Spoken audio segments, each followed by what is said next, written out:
Hello fans of Cooking with Ciro. I am so excited for today's video. Today will be the first in a series of baking videos that we're going to do. We have the holidays coming up. It's currently the beginning of November, so we're going to do some holiday baking, right? My wife is going to be featured in some of these videos. Some of my mom's recipes are going to be featured in these videos. And I'm just so excited that we're going to be doing all this baking, all this eating, and also that we will be able to share things with you. I hope you enjoy.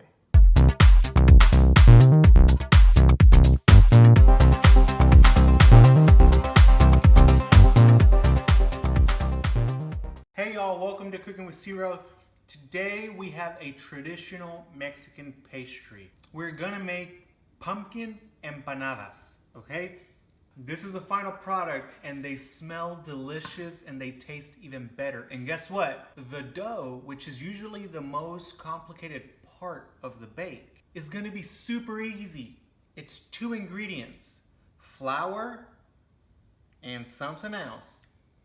So before we begin, prep your workspace. I'm just gonna use the countertop. That's how my mom used to do it growing up. So this is how I'm gonna do it. All right, our counter space is nice and clean. We're not doing such a big batch, so I'm just gonna use 4 cups of flour. And again, as mentioned already, Coke is gonna be the secret ingredient in this recipe. You wanna be careful with your Coke so that it doesn't fizz a lot. So we're gonna pour in a little at a time.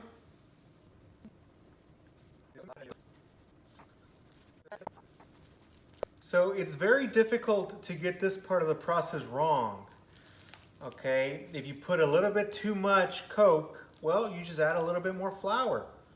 And if you put a little bit too much flour, if your mixture is too dry, too grainy, you just add a little bit more Coke until you get it nice.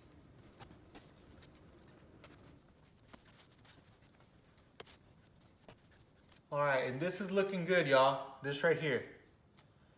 It's not sticking to my fingers.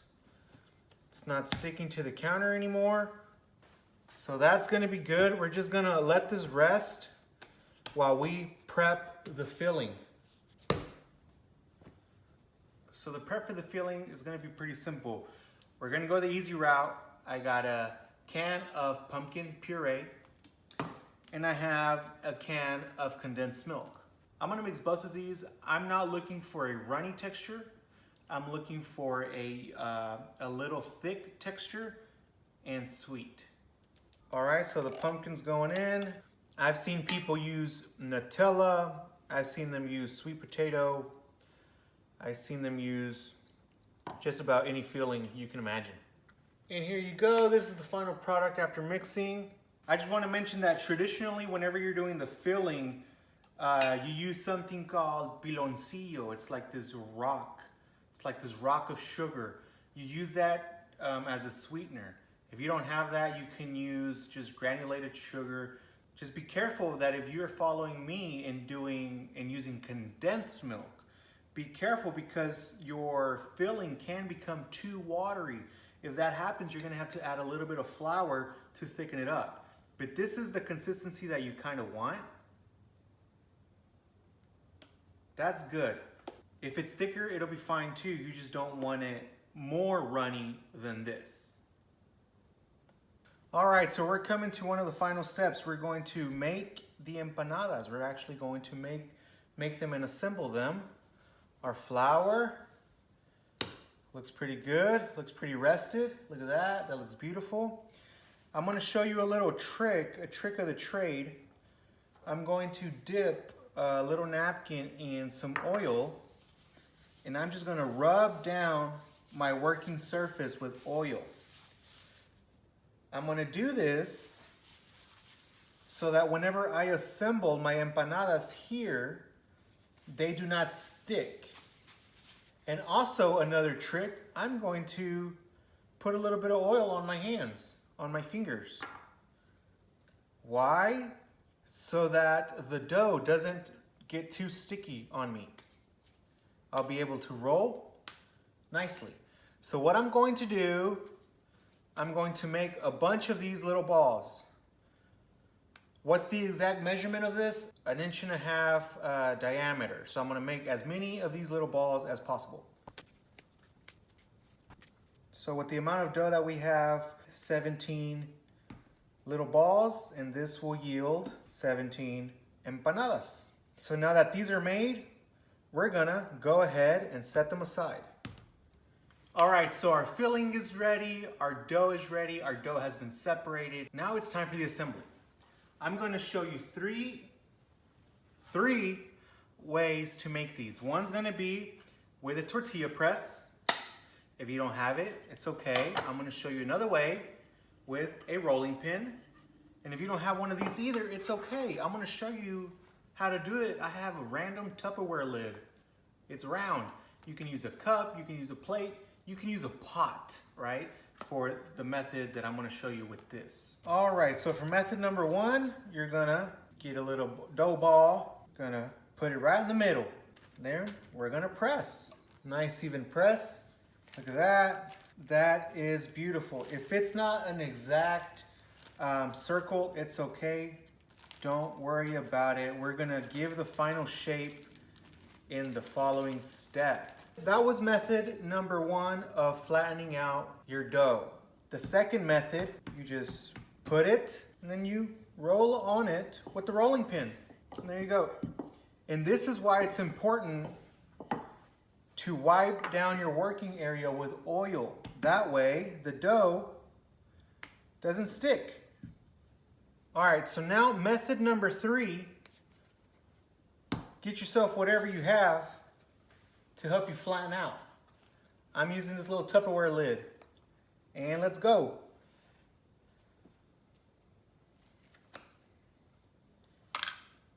And there you have it.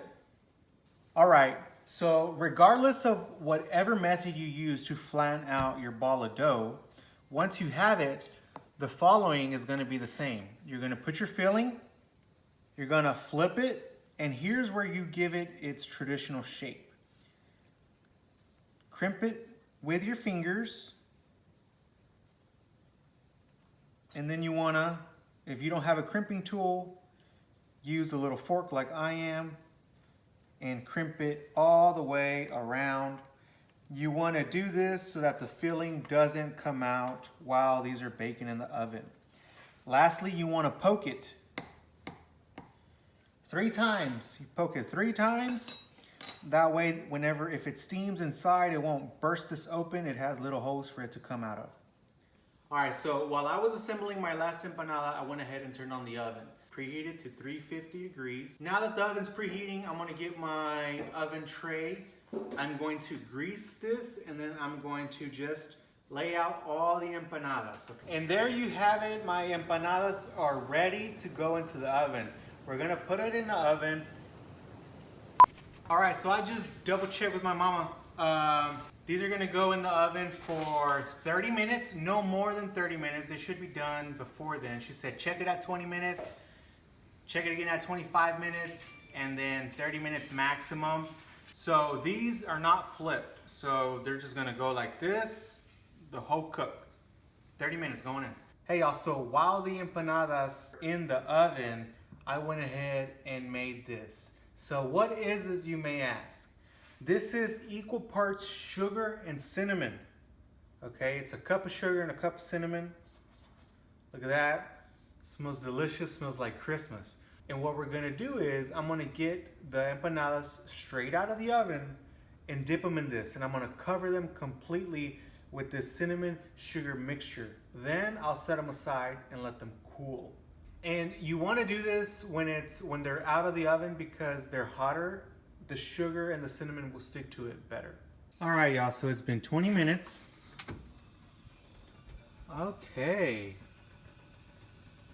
They're looking nice. They're still a little pale. I'm gonna leave them in there another 5 to 10 minutes. All right, so the additional 10 minutes are up, and y'all, it smells delicious. Oh my God. All righty. And look at that. Woo!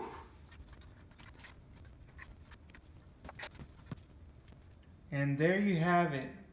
Easy peasy, traditional Coke pumpkin empanadas. So they are a little cool now. So now let's go in for the taste.